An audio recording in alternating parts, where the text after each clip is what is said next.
Our next speaker models precisely what the arts have to bring to the sciences and to the academy at large. He has inspired similar programs to the ones he's going to talk about around the country, including here at the University of California. So what I'd like to do is really jump in and start throwing different examples at you to give you a taste of the ways that theater can be applied. It's a bit counterintuitive, but it's at the end that I'd like to talk about structures and budgets and some of those details, but to really help give an experience. Milestones, I wanted to give as a case study. Milestones was created over a 4-month period, and our goal was to create a production about medical professionalism, so professionalism in medicine. All the research and work I did to try to understand the definition of professionalism basically kept coming back to these elements. These were the elements I saw as a trend in all these definitions of professionalism. So clearly, the play was going to be about, everything. So the question, how to get to a production that somehow three-dimensionally depicts issues and dynamics related to professionalism. We ended up with a 2-act play. The first act is medical school in 15 minutes. Shakespeare in 15 minutes, this is medical school in 15 minutes. So all the trends, the stories that I heard, all these pivotal moments and the dynamics. With 4 actors, 1 actress playing the specific character from beginning to end, and the other 3 actors shifting, coming different people to bring to life some of those situations, dynamics, and relationships. And then Act 2, we jump 3 years later and meet again Melinda, Dr. Smith, where all these various elements combine to create that nightmare shift, the way the system hits individual and individual hits system. So an opportunity to look at the system of education, what she learned, where she learned it, how she learned it, the dynamics, and how that might be connected to and associated 3 years later with the way that the hospital is operating. So this grid is Act 2. This is 18 minutes of what eventually results in a code for a patient. The lab, working on a cadaver, studying the ways in which these medical students are absolutely overwhelmed with information, with studying. In this case, animation, words pile and actually engulf her in the light. And then Act 2, as we see the flowchart appear behind her. And this is a medical student taking a consult call that's piped in. So the idea is after these productions to be able to get behind the scene further and talk to the characters. So find out what motivated someone to do something they did or why they didn't do something they did. So I wanted to give you a chance to meet one of the characters from the production. And his name is Dr. Jones. Who are you? I'm M. M&M. And Melinda. Yeah, you don't scrub before the surgeon? That's right. Have you ever been in surgery before? No. Right. Do you know what we're doing today? A rotator cuff. Yeah, what are the typical steps for repairing a rotator cuff? You remove fragments of tendons, Bursa. You make room for the tendon. Why? So it isn't irritated, you need to shape the bone. Then what? You sew the edges of the saphenous and spinatus. Okay, saphenous, you want to give the shoulder an antipsychotic. That's great. You're not allowed in my room. A medical student's job is to be prepared. If you haven't done the reading and you don't know the anatomy, you're going to kill someone. Sorry.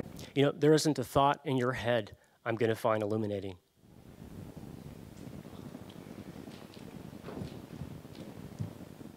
Now to you, if you could take a minute to talk to someone next to you, if you could ask Dr. Jones a question or make any comment to him, what might it be? If you could take a minute, talk to someone next to you and think about that. Great, just to give you a taste. For the next couple minutes, I'm going to be Dr. Jones, so questions or comments that you have. Our table asks you need a hug. I'm fine, thank you. Yes? Do you think that interaction facilitates learning?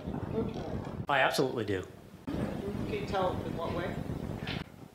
Well, she needs to understand exactly how serious this is, and I am pretty confident that if any of you have a loved one, patient, or family member that I'm about to perform surgery on, you wouldn't want her in the room. You wouldn't want someone potentially tripping over something. You wouldn't want someone in the way. Medical students have to know what they're doing at all times. It's part of the training. Yes? Would you have acted differently if he was a male? I would not have acted differently, no. Would you have acted differently if she was your daughter? She was my daughter. I would make sure she was not at the same university I was at. Yes? Where did you learn your style of teaching? From the docs before me. It's a model that worked for me. I think it's a model that works. Yes? How easy was it for me to forget my own process under training? I mean, I deserve to have my hand slapped. It's part of the strengthening. It's part of what's necessary to create a good doc and a good surgeon. If she can't handle it, then she may be one of the 10, 15% who should not be in medical school.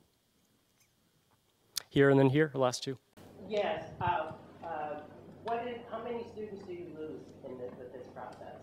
About 10, 15%. And I'll take one more. Is there a way to have the same result of not having her in the room, but give her faith that she can learn to be in the room? I don't have time for that. Great.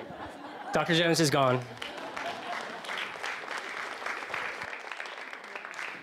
So, I would not normally play him, because first of all, that was scary. I don't like that. But the idea is that it's an opportunity to really look and explore and talk about, okay, intentions and behavior. What does Dr. Jones value? You know, and I guess I should ask you, so what does Dr. Jones value? And I'll try to say this. Yes? Clinical competence? Efficiency? Toughness? His time. Natural selection. A great list. One more. Reliability.